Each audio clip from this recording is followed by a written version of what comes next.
Citizens don't take psychedelics because it's illegal. Neither do marionettes. Neither do robots. None of these well-behaved and mechanistic reductionist images of humanity take psychedelics because it's misbehaving. Misbehaving is a great sin. In fact, it's enshrined as the first sin. You'll regard that the psychedelic issue was there in Eden, and somebody misbehaved, and then they got tossed out forever, and their children's children into the chaos of history.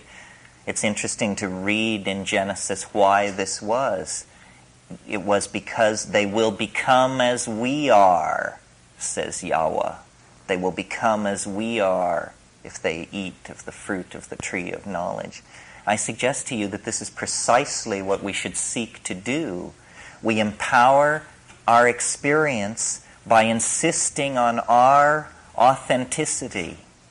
It's a wonderful thing to learn to be able to stand up and yell bullshit, because so much is being slung and nobody is talking about the primacy of experience and the dignity of the individual. The dignity of the individual. We went a long way with this in America before we betrayed it. And it wasn't only betrayed by the clowns in Washington. It's also betrayed by anybody who clusters themselves around the feet of some self-proclaimed nabob. Because the fact of the matter is, nobody knows what's going on. Nobody knows. Nobody has the faintest idea. The best guesses are lies, you may be sure of it. And so to pretend that one human being will lead another out of the dark night of ignorance and into the shining light of truth is ludicrous, absolutely grotesque, a product of this empowering of the human image that has gone on through several thousand years of dominator culture. If you want a teacher, try a waterfall, or a mushroom, or a mountain wilderness, or a storm-pounded seashore. This is where the action is. It's not back in the hive. It's not in the anthill. It's not knocking your head against the floor in front of somebody who claims that because of their lineage and whose feet they washed and whose feet they washed, that you should give credence to them. Knowledge is provisional, and we are yet to approach even the first moment of civilized understanding. The way it is to be done is by trusting yourself, trusting your intuition. Reject authority. Authority is a lie and an abomination. Authority will lead you into ruin. It's not real. And it isn't, don't get the idea that it's this liberal rap about how everybody has a piece of the action. You know, the Jews know something, the Buddhists know something, the Huichol know something. Nonsense. Rubbish. Nobody knows anything. These are different kinds of shell games that have been worked out by priestly castes of people to keep things under control. Institutions seek to maximize control, control, control. That's what they're into. Did you think they were in the business of enlightening you? Saving your soul? Forget it. Control is what this is all about. And to the degree that we commit ourselves to ideology, we are poisoned. Any ideology, Marxism, Catholicism, objectivism, you name it, rubbish, all rubbish. What is real is experience. What is real is this moment. And so then what it becomes about is, what are the frontiers of experience?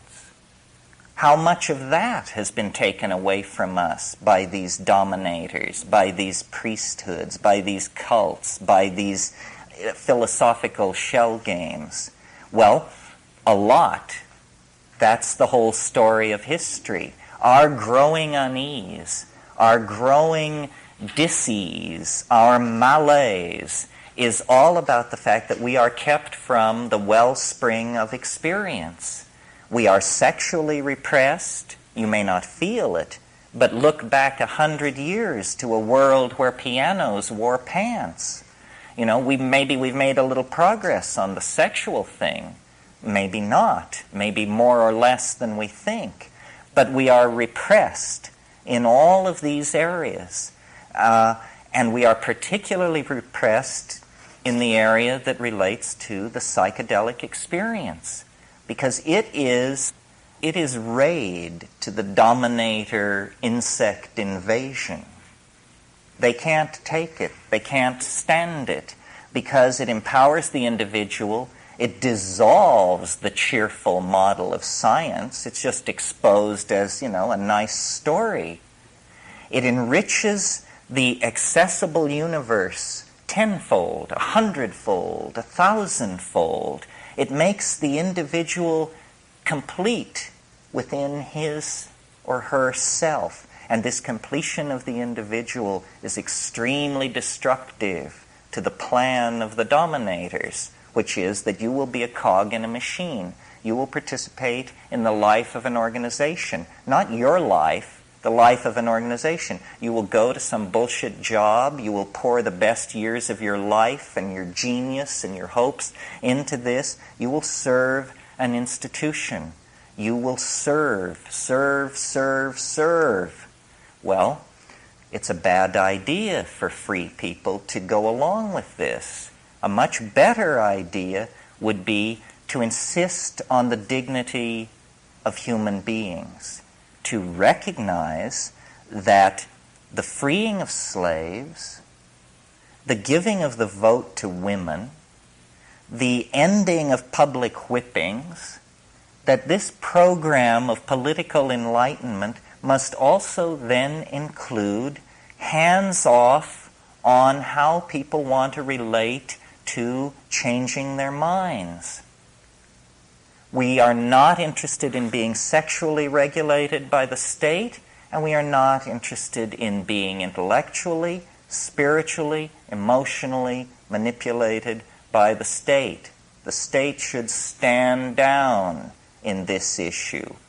The state is acting as the enforcing arm of the dominator culture, specifically of fundamentalist screwballs who, are horrified by all this, by the notion that people would claim the authenticity of their own minds, that people would stand in the light of nature and reject original sin and the guilt from Eden and, the sins of the fathers and all this rubbish which is handed down.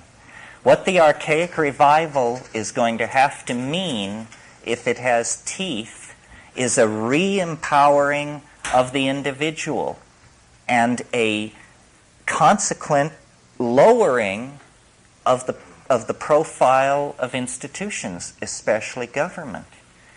We need to think about these things because we have bought into the idea that we have to serve and behave and be enslaved, else chaos will engulf the world. We need to carry out our analysis of the situation to the point where we can embrace chaos and see that chaos is the environment in which we all thrive. If we continue as we have, then, we're doomed. And the judgment of some higher power on that will be, they didn't even struggle. They went to the boxcars with their suitcases and they didn't even struggle. This is too nightmarish to contemplate. We're talking about the fate of a whole planet. Why are people so polite? Why are they so patient? Why are they so forgiving of gangsterism and betrayal? It's very difficult to understand. I believe it's because the dominator culture is increasingly more and more sophisticated in its perfection of subliminal mechanisms of control. And I don't mean anything grandiose and paranoid. I just mean that through press releases and sound bites and the enforced idiocy of television, the drama of a dying world has been turned into a soap opera for most people. And they don't understand that it's their story and that they will eat it in the final act if somewhere between here and the final act they don't stand up on their hind legs and howl.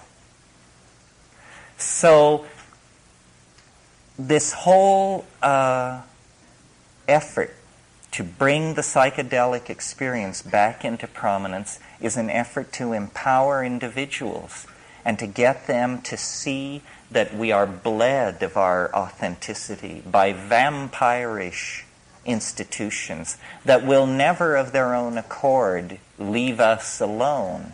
There must be a moment when the machinery and the working of the machinery becomes so odious that people are willing to stride forward and throw sand on the track and force a reevaluation of the situation.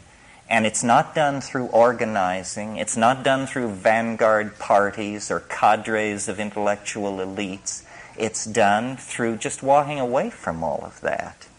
Claiming your identity, claiming your vision, your being, your intuition, and then acting from that without regret, cleanly, without regret.